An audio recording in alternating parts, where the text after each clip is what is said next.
उत्साह से लबरेज है रुद्र भाई, और इनका प्यार इतना है कि ये जो ऊर्जा है उसको ज़्यादा गति दे जाते हैं, लेकिन इनका प्यार और स्नेह है।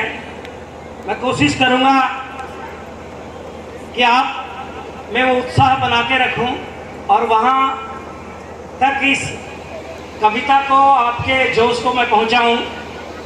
एक बार सबसे पहले काफ़ी देर आपको बैठे हुए होंगे, थोड़ा सा चेंज करते हैं माहौल को। सुबह से मुझे पता लगा था 8 साढ़े 8 बजे आप यहाँ बैठ गए थे। एक बार जयकारा लगाए मेरे साथ, बोलिए भारत माता की, भारत माता की, इंकलाब इंकलाब, भारत माता की, वंदे मातरम।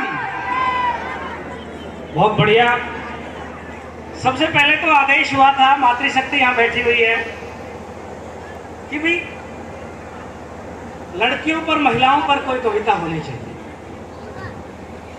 और विशेष बात ये थी कि रुद्र भाई भी यहाँ विद्यालय में जो बालिका शिक्षा है उस पर बहुत ज़्यादा फोकस कर रहे हैं। और यहाँ जो प्रस्तुतियाँ मंच पर आई, जब से मैं आया हूँ सारी की सारी प्रस्तुतियाँ लड़कियों की हैं। तो लड़कियों के लिए एक बार जोरदार तालियां बजा दें, मातृशक्ति के लिए एक बार तालियां बजा दें। और माताएं जो होती हैं, आज तो देखो बिना घूंघट के बैठी हैं। पहले लड़कियों को बता देना चाहता हूँ, दादी नानी पढ़नानी जब होती थी, इतना काम करती थी, सांस लेने की फुर्सत नहीं होती थी, मेहनत करती थी, और जब बतियाती थी ना तो भी कानाफूसी करके बतियाती थी, बोलने का अवसर नहीं होता था। आप तो आज खुले मंच पे बैठे हो, इससे उत्साह के साथ बराबरी के दर्जे पे बैठे हो, और हमारे मंच में भी आज 3 और 3 बराबरी का दर्जा है मातृशक्ति का। और सर बीच में छोटा बच्चा दिक्कत दे रहा है ना, ये किसकी तरफ काउंट करें हम? अगर फीमेल की तरफ में तो बहुमत उनके पास है। ये तो सर भगवान का स्वरूप होता है, ये तो भगवान तो सबका कॉमन होता है। और मातृशक्ति की जो बात आती है, मायके से इतना स्नेह रखता है। मैं रेखा जी से पूछ रहा था मायके कौन से गाँव है। जब ससुराल में होती है और अपने बच्चे को भी नहला रही होती है तो भी उस मायके का ध्यान रखती है। खड़खड़ खोटो और मामो मोटो कहती हो, नहीं कहती हो? वहाँ मामे को वहाँ भी ध्यान रखती हैं। तो उसी बात को लेकर जहाँ कल्पना की बात आ रही थी, जहाँ इंदिरा गांधी की बात आ रही थी, जहाँ इंदिरा नूई की बात आ रही थी, उस पंक्तियों को, उस कविता को लेकर के फिर मैं मुख्य कविता पर आऊँगा। आज लड़कियां किस किस पायदान पर, किस किस जिम्मेवारी के साथ आगे बढ़ रही हैं, और जहां जहां आपको लगे कि तालियां आपकी बजनी चाहिए, तालियां आनी चाहिए, वहां आप चंद तालियां बजा सकते हो। ये सारे सुन ले, एक कवि ना पैसे का भूखा होता है, एक कवि है ना तालियों का बहुत भूखा होता है। तो आपकी तालियां जब तक ये बोलते रहे, गाते रहे, ये तालियां नहीं रुकनी चाहिए। लेकिन कवि ना पैसे का भूखा है, ना सम्मान का भूखा, लेकिन जब वो मंच पे हो ना तो सिर्फ तालियां तालियां तालियां। तो उस कविता से मैं आपको जोड़ता हूं, आप सुनते रहिए कि महिलाओं का, लड़कियों का आज क्या क्या कर रही हैं और किस किस भूमिका में जो जो जिम्मेवारी पड़ी उसको किस तरह निभाया है। जिम्मेदारियों का बोझ परिवार पे पड़ा तो, जिम्मेदारियों का बोझ परिवार पे पड़ा तो ऑटो रिक्शा ट्रेन को चलाने लगी बेटियां। और जिम्मेदारियों का बोझ परिवार पे पड़ा तो ऑटो रिक्शा ट्रेन को चलाने लगी बेटियां। साहस के साथ अंतरिक्ष तक भेद डाला, सुना वायुयान भी उड़ाने लगी बेटियां। साहस के साथ अंतरिक्ष तक भेद डाला, सुना वायुयान भी उड़ाने लगी बेटियां। और कितने उदाहरण ढूंढ कर लाऊं, हर क्षेत्र शक्ति आजमाने लगी बेटियां। और वीर की शहादत पे अर्थी को कांधा देके अब शमशान तक जाने लगी बेटियां, अब शमशान तक जाने लगी बेटियां। और किस किस भूमिका में बेटियां होती हैं, उन पे दोहरी जिम्मेवारी होती है, तीसरी जिम्मेवारी होती है। घर के काम भी संभालती हैं, पढ़ाई भी करती हैं। घर में बटा के हाथ रहती हैं माँ के साथ, घर में बटा के हाथ रहती हैं माँ के साथ। पिता की समस्त बाधा हरती हैं बेटियां।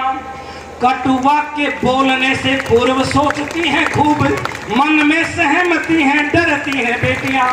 ये जोरदार तालियां होनी चाहिए, कवि को सिर्फ तालियां चाहिए। यहाँ बेटे भी बैठे हैं, अन्यथा नहीं ले मेरी बात को। लेकिन अगली पंक्तियां, कटु वाक्य बोलने से पूर्व सोचती हैं खूब, मन में सहमती हैं, डरती हैं बेटियां। और बेटे हों उदंड भले, बेटे हों उदंड भले, आपका दुखाए मन, कष्ट सह के भी धरे धरती हैं बेटियां, कष्ट सह के भी धरे धरती हैं बेटियां। और अंतिम पंक्तियां, जिसके लिए मैंने पूरी कविता का ये एक प्रश्न चिन्ह खड़ा किया है, उस प्रश्न चिन्ह को हमें मिटाना है, उस असमानता को, उस कुरीति को समाज से मिटाना है। उसके लिए अगर मैंने आप तक ये बात आपके दिलों तक पहुंचे तो मैं आपका समर्थन चाहूंगा। समर्थन मतलब तालियां, समर्थन मतलब तालियां। कष्ट सह के भी धरे धरती हैं बेटियां। और प्रश्न ये ज्वलनशील सबके लिए है आज, नित्य प्रतिकोख में क्यों मरती हैं बेटियां, नित्य प्रतिकोख में क्यों मरती हैं बेटियां। ये बड़ी विडंबना हमारे समाज की, उससे हमें पार पाना है। और लड़कियां बड़े पायदानों पर पहुंच रही हैं, उनको बराबरी का दर्जा देना है। और बच्चे, क्योंकि देशभक्ति आप में इस पाठशाला से ही आती है, इस प्रांगण से ही आती है, तो मैं उन पंक्तियों के साथ आगे बढ़ता हूं। चाहता हूं कि कोई नेक काम हो जाए, चाहता हूं कि कोई नेक काम हो जाए, मेरी हर एक सांस वतन के ही नाम हो जाए। जो सर उठे तो मेरे सामने तिरंगा हो, जो सर उठे तो मेरे सामने तिरंगा हो, जो सर झुके तो वतन को प्रणाम हो जाए, जो सर झुके तो वतन को प्रणाम हो जाए। हम ऐसी परंपरा के लोग हैं जिनके, अब हमारे यहाँ राजपूत बाहुल्य इलाका आता है, जिनके रग रग में देशभक्ति और जज्बा भरा होता है। पूरा हमारा इतिहास वीरों की गाथाओं से भरा है। उस इतिहास को याद करते हुए हम एक कविता की तरफ बढ़ते हैं कि हमारे उन देशभक्तों ने, हमारे उन अमर सेनानियों ने जो आज़ादी हमें दिलवाई थी, उस आज़ादी के जो मतलब निकलता है, उस मतलब का कहीं न कहीं आज विसंगतियां इतनी आ गई हैं कि जो अराजकता फैली हुई है, जो असमानता फैली हुई है, उसको दूर करने के लिए हमें सेना में जाने की जरूरत नहीं है, हमें सीमा पर लड़ने की जरूरत नहीं है। हमें यहाँ इलाके में अपने आप जो विसंगतियां समाज की हैं, उनको दूर करने के लिए कविता है और आप तक पहुंचेगी। कहाँ कहाँ विसंगतियां हैं और कहाँ कहाँ उन देशभक्तों के देश को हमें जगाना है। तो लीजिए मैं उस कविता तक पहुंचता हूं। खारा कहीं गंगा का किनारा हो न जाए, खारा कहीं गंगा का किनारा हो न जाए, नष्ट भ्रष्ट बाग हमारा ये हो न जाए, 16 जो बुझा है अंगारा हो न जाए, टुकड़े टुकड़े देश के दोबारा हो न जाए, आग जो लगी है वो बुझाओ साथियों, मरते हुए देश को बचाओ साथियों, नेताजी के देश को बचाओ साथियों, भगत सिंह के देश को बचाओ साथियों। पैसे के लिए भवन जो बेच रहे हैं, पैसे के लिए भवन जो बेच रहे हैं, बंगले के लिए चमन जो बेच रहे हैं, गांधी नेहरू का कफन जो बेच रहे हैं, वोटों के लिए वतन जो बेच रहे हैं, उनको जरा आईना दिखाओ साथियों, नेताजी के देश को बचाओ साथियों, शहीदों के देश को बचाओ साथियों, मरते हुए देश को बचाओ साथियों। यह आह्वान है आप सबका। कुछ लोग कहते हैं कि राजनीति में जाना नहीं चाहिए, लेकिन राजनीति में गलत लोग हैं और सही लोग नहीं आएंगे तो देश का सुधार कैसे होगा, उस तरफ इशारा करता हूं। देश किसी एक की जागीर नहीं है, देश किसी एक की जागीर नहीं है, वंशवाद चलता आता है। राजनीति में बेटा बन जाता है, पोता बन जाता है और फिर पीढ़ी दर पीढ़ी राजनीति में। देश किसी एक की जागीर नहीं है, किसी एक कड़ी की जंजीर नहीं है, किसी एक बेटे की तकदीर नहीं है, किसी एक घर की तस्वीर नहीं है। और गद्दी से गद्दारों को हटाओ साथियों, मरते हुए देश को बचाओ साथियों, नेताजी के देश को बचाओ साथियों, शहीदों के देश को बचाओ साथियों। और मैं आह्वान करता हूं, देखो तो अंधेरा ही अंधेरा है यहाँ, देखो तो अंधेरा ही अंधेरा है यहाँ, दूर दूर तक नहीं सवेरा है यहाँ, डाल डाल कौमों का बसेरा है यहाँ, नेता ही तो देश का लुटेरा है यहाँ। सोई हुई दिल्ली को जगाओ साथियों, मरते हुए देश को बचाओ साथियों, फिर से कोई संविधान बनाओ साथियों। और अंतिम पंक्ति कह करके मैं अपना स्थान लेता हूं।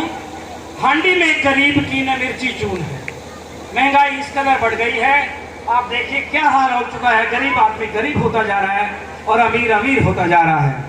हांडी में गरीब की न मिर्ची चून है, फाका ही रे फाका यहाँ दोनों जून है, महंगाई का इस कदर चढ़ा जुनून है, मिट्टी तो है महंगी और सस्ता खून है, मिट्टी तो है महंगी और सस्ता खून है। संविधान दूसरा बनाओ साथियों, मरते हुए देश को बचाओ साथियों, नेताजी के देश को बचाओ साथियों, शहीदों को देश को बचाओ साथियों। बहुत बहुत शुक्रिया, बहुत बहुत धन्यवाद। और अंतिम पंक्ति में एक बात कहना चाहूंगा, जो अनुशासन आपका बनता है उस अनुशासन के लिए आप जरूर तालियां बजाएं। इतने समय से बैठे हुए हैं, एक बार जोरदार तालियां अपने। और प्यारे बच्चे रुद्रपाल जी यहाँ से कह रहे थे, ये डांटते फटकारते हैं, लेकिन अनुशासन जो है वो अनुशासन श्राप नहीं है। दो पंक्तियां कहकर के अपना स्थान लेता हूँ, आपके लिए है। आपका अनुशासन देख के, इस ग्रामीण अंचल की प्रतिभाओं को देख करके मन गदगद हो रहा। मैं रेखा जी से कह रहा था कि बिल्कुल ग्राउंड लेवल से, इन्होंने कोई मंच बड़ा नहीं देखा इन बच्चों ने, लेकिन प्रस्तुतियां देखकर ऐसा लगता है कि विश्वविद्यालय सदर के बच्चे यहाँ प्रस्तुति दे रहे हैं। जोरदार तालियां। अब वो पंक्तियां कहने, मैं शुभकामनाएं देता हूं और आपके उज्जवल भविष्य की कामना करता हूं कि ये विद्यालय और आप सब फूले फूले। अनुशासन श्राप नहीं वरदान है दोस्त, ध्यान दीजिएगा पंक्तों पे। आपका जो अनुशासन है ये वास्तव में काबिले तारीफ है। अनुशासन श्राप नहीं वरदान है दोस्त, अनुशासन से ही युग का तेज निखरता है, जब मेल बिठाता है गायक सुर तालों से, लोहे के तारों में भी संगीत उभरता है, लोहे के तारों में भी संगीत उभरता है। बहुत जोरदार तालियां उस शहीद के लिए, उस कवि